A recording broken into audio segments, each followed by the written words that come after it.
నమస్తే, welcome to our channel. నేను మేసిరి. పైసా లేదు, ఎన్నికల్లో పోటీ చేయడం లేదు. కేంద్ర ఆర్థిక శాఖ మంత్రి నిర్మలా సీతారామన్ సంచలన వ్యాఖ్యలు చేశారు. సో ఈ అంశాన్ని మనకు వివరించడానికి మనతో పాటు ఉన్నారు Jai Bharat national Party official spokesperson Chiranjeevi Nayak గారు. నమస్కారం సార్. నమస్తే, జై భారత్ అండి. సార్, ఇప్పుడు చూస్తుంటే నిర్మలా సీతారామన్ గారు అంటే పోటీ చేస్తారని ఫస్ట్ నుంచి మనం అనుకున్నాం, కానీ ఇప్పుడు మాత్రం తను పోటీలోకి దూరంగా ఉన్నానని చెప్పేసి అంటున్నారు. సో దేనికోసం, ఎందువల్ల అసలు? అంటే ఒకటండి, ఇప్పుడు ఆవిడ బీజేపీ అధ్యక్షుల వారు పోటీ చేయమని ప్రపోజల్ పెట్టినప్పుడు 1 వీక్ ఆలోచించి నా దగ్గర పోటీ చేయట్లేదని చెప్పారంట. రీజన్ ఏంటి అంటే south Indian politics, particularly Andhra Pradesh and Tamil Nadu ఎక్కడో దగ్గర నుంచి పోటీ చేయాలి. ఆవిడకి వచ్చిన ఆఫర్లో తమిళనాడు నుంచి పోటీ చేయమని చెప్పారట.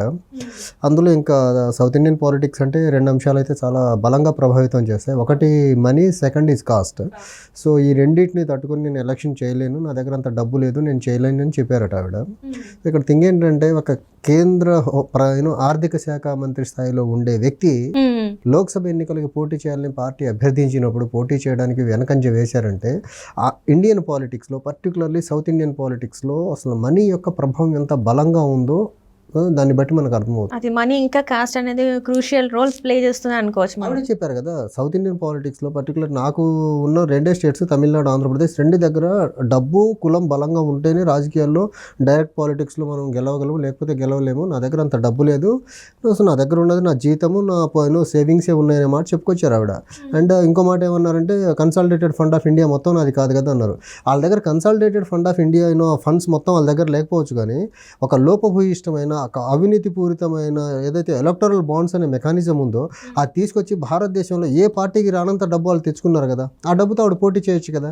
ఎలక్టరల్ బాండ్స్ రూపంలో బీజేపీకి వచ్చిన 7,000 పైచీలు కోట్ల రూపాయలు, 7,600 పైచీలు కోట్ల రూపాయల డబ్బులు భారతదేశంలో ఏ పార్టీకి రానంత డబ్బు ఆ డబ్బు అయినా ఆ పార్టీకి వచ్చింది. ఆ డబ్బుల నుంచి కొంత తీసుకోవచ్చు కదా.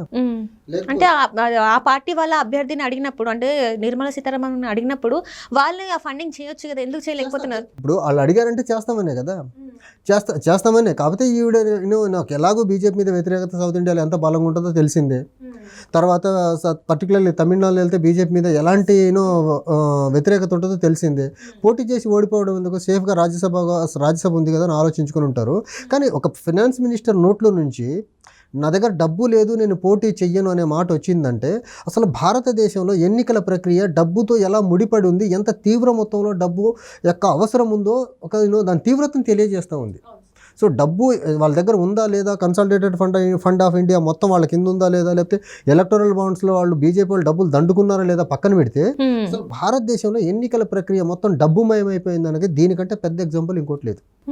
ఎందుకంటే ఇప్పుడు ఇది జనాలకి పొలిటీషియన్స్ అలవాటు చేశారనుకోవాలా, లేకపోతే జనాలు డబ్బులు ఇస్తేనే వాళ్ళకి ఓటేస్తారంటారా? జనాలు డబ్బులు ఇవ్వకపోతే జనాలు ఎందుకు ఓటారండి? ఆరాంసే వేస్తారు. ఎవరికి వేయడం ఇష్టం లేకపోతే నోటాకన్నా వేస్తారు, ఓటు వేయకుండా అయితే ఆగరు. బట్ థింగ్ ఏంటంటే, వీళ్ళు ఇన్సెక్యూర్ ఫీలింగ్లో మేము గెలవాలి అని ఒక ఓవర్ ఎక్సైట్మెంట్తో గెలిస్తే మన వ్యాపారాలు, మనం రకరకాల అవినీతి చేయొచ్చు, లేకపోతే ఇంకో రకంగా మనం ఇంకా ఎక్కువ డబ్బు సంపాదించవచ్చు. ఒక 100 కోట్లు పెట్టి ఎంపీ అయితే 5,000 కోట్లు లేకపోతే 500 కోట్ల పైన సంపాదించవచ్చు అని ఒక ఆలోచనతో ఉన్న నాయకులందరూ రాజకీయ నాయకులు అయిపోయి, సో 100 కోట్లు పెట్టి గెలిస్తే 5 సంవత్సరాల్లో యావరేజ్ 1,000 కోట్ల రూపాయల డబ్బు సంపాదించే అవకాశం వీళ్ళకు ఉంటుంది. కాబట్టి వీళ్ళు గెలిచేదానికి డబ్బులు ఇస్తున్నారు. ప్రజలు డబ్బులు ఎక్కడ అడగట్లేదు కదా. ప్రజలు ఏం అడుగుతున్నారు? అభివృద్ధి అడుగుతున్నారు. నిత్యావసర ధరలు పెరిగిపోయినాయి, ఇన్ఫ్లేషన్ చాలా తీవ్రంగా ఉంది, ఇన్ఫ్లేషన్ తగ్గించమని అడుగుతున్నారు, ఎంప్లాయ్మెంట్ జనరేట్ చేయమంటున్నారు, తర్వాత బెటర్ హెల్త్ ఫెసిలిటీస్ ఇవ్వమంటున్నారు, బెటర్ ఎడ్యుకేషనల్ ఫెసిలిటీస్ ఇవ్వమంటున్నారు. ఇవి కదా అడుగుతుంది. ఇవి ఇవ్వరు కానీ ఓటుకు డబ్బు ఇస్తారు, ఓటుకు మంది ఇస్తారు. ఓటు అడిగేటప్పుడు కులాన్ని వాడతారు, ఓటు అడిగేటప్పుడు మతాన్ని వాడేస్తారు. అవును. సో ఈ రకంగా ప్రలోభాలతో ఎన్నికలు చేస్తున్నారు తప్ప రియల్ ఇష్యూస్ని అడ్రస్ చేసే పరిస్థితి భారతదేశంలో ఏ పార్టీకి లేదు. సో దీనికి భిన్నంగా జై భారత్ నేషనల్ పార్టీ రియల్ ఇష్యూస్ని అడ్రస్ చేస్తా, ఇన్ఫ్లేషన్ కావచ్చు, అన్ఎంప్లాయ్మెంట్ కావచ్చు, లేకపోతే అభివృద్ధి పరంగా ఆంధ్రప్రదేశ్ ఎలా వెనకడుగు వేస్తుందో దాన్ని అడ్రస్ చేసే క్రమంలో జై భారత్ నేషనల్ పార్టీ ఇప్పుడు ఉన్న కన్వెన్షనల్ పాలిటిక్స్ని బ్రేక్ వేసేసి రియల్ ఇష్యూస్ సెంట్రిక్గా పాలిటిక్స్ చేయాలనే ఒక ఉద్దేశంతో జై భారత్ నేషనల్ పార్టీ ముందుకు వచ్చింది. ఈ రియల్ ఇష్యూస్ మీద పాలిటిక్స్ చేయాలంటే బీజేపీకి కానీ, కాంగ్రెస్కి కానీ, లేకపోతే ఆంధ్రప్రదేశ్లో so called established parties TDP, BJP, Janasena, YCP వీళ్ళ వల్ల కానిపోయినది. ఒక బీజేపీనే కాదు, స్టేట్ లెవెల్లో ఎస్టాబ్లిష్డ్ పార్టీస్ కూడా వీళ్ళ వల్ల కానిపోయిన రియల్ ఇష్యూస్తో పాలిటిక్స్ చేయడం. వీళ్ళు ఏ కాడికి ఏం చేస్తారు? డబ్బు, కులం, మతం, మద్యం, ప్రాంతం, మద్యం. సో ఈ ప్రలోభాలతో రాజకీయాలు జరుపుతున్న ఈ క్రమంలో దీన్ని ఎక్కడో ఫుల్ స్టాప్ పెట్టేసి రియల్ పాలిటిక్స్ని ప్రజలకు ఇంట్రడ్యూస్ చేయాలా అనే ఒక నోబుల్ థాట్ తో శ్రీ జేడి లక్ష్మీనారాయణ గారు జై భారత్ నేషనల్ పార్టీని ఫ్లోట్ చేశారు, దాన్ని ముందుకు తీసుకెళ్తున్నారు. ప్రజల్లో ఎంత చైతన్యం తీసుకురాబోతున్నాం అనేది రాబోయే ఎన్నికల్లో తెలుస్తుంది. మీరు నమ్ముతారో లేదో, మేము గ్రౌండ్లోకి వెళ్ళినప్పుడు మా అధ్యక్షుల వారి మీద ఉన్న ఒక హానెస్ట్ ఇమేజ్ కానివ్వండి, ప్రజలు రియల్గా ఏం కోరుకుంటున్నారు అనేది రియల్గా మాకు తెలిసి వస్తుంది. ఇంతకుముందు మాకు ఎలా ఉండేది, ఏదో ఇంటర్వ్యూస్ చూస్తేనో లేకపోతే పేపర్ చదివితే పేపర్లో వాళ్ళు రాసేది, ఇంటర్వ్యూలో లీడర్స్ చెప్పేది ఇష్యూస్ అనుకునేవాళ్ళు. కానీ ఎప్పుడైతే మేము డైరెక్ట్గా ప్రజలతో ఇంటరాక్ట్ అవ్వడం మొదలు పెట్టామో, ప్రజలు కోరుకుంటుంది డబ్బు రాజకీయాలు కాదు, కుల రాజకీయాలు కాదు, మత రాజకీయాలు కాదు, లేకపోతే మద్యంతో కూడుకున్న ప్రలోభపూరితమైన రాజకీయాలు కాదు.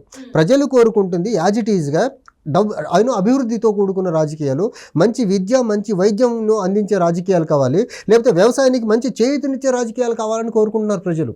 కానీ వాటన్నిటికీ భిన్నంగా ఈ కన్వెన్షనల్ పార్టీస్ ఏవైతే ఉన్నాయో దీనికి భిన్నమైన పాలిటిక్స్ చేయడం మొదలెట్టేశాయి.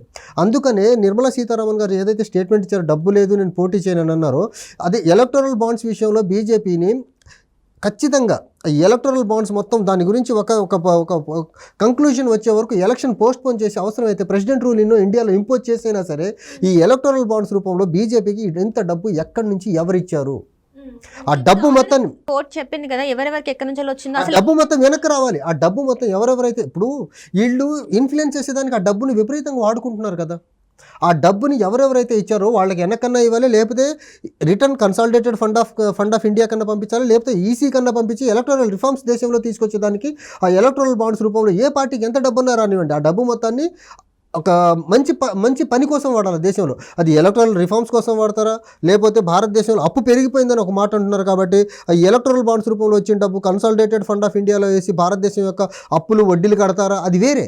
కానీ డబ్బు మొత్తం వెనక్కి తీసుకోవాలి. పార్టీల దగ్గర నుంచి వచ్చిన డబ్బు, పర్టికులర్లీ బీజేపీ దగ్గర నుంచి బీజేపీకి వచ్చిన డబ్బు. అప్పుడు మాత్రమే ఇండియాలో లెవెల్ ప్లేయింగ్ ఫీల్డ్లో ఎలక్షన్స్ జరుగుతాయి. మీరు చూడండి, భారతదేశంలో రియల్ ఇష్యూస్ చాలా ఉంటాయి, వాటిని ఎప్పుడు ప్రైమ్ మినిస్టర్ ఎప్పుడు అడ్రస్ చేయలేదు. చూడండి, రైతు వ్యతిరేక చట్టాలు తీసుకొస్తే 6-7 నెలల తరబడి ఢిల్లీ చుట్టుపక్కల ప్రాంతాల్లో పరిసరాల్లో రైతులు కూర్చుంటే ప్రైమ్ మినిస్టర్ నోట్లోంచి ఒక్క మాట రాలేదు.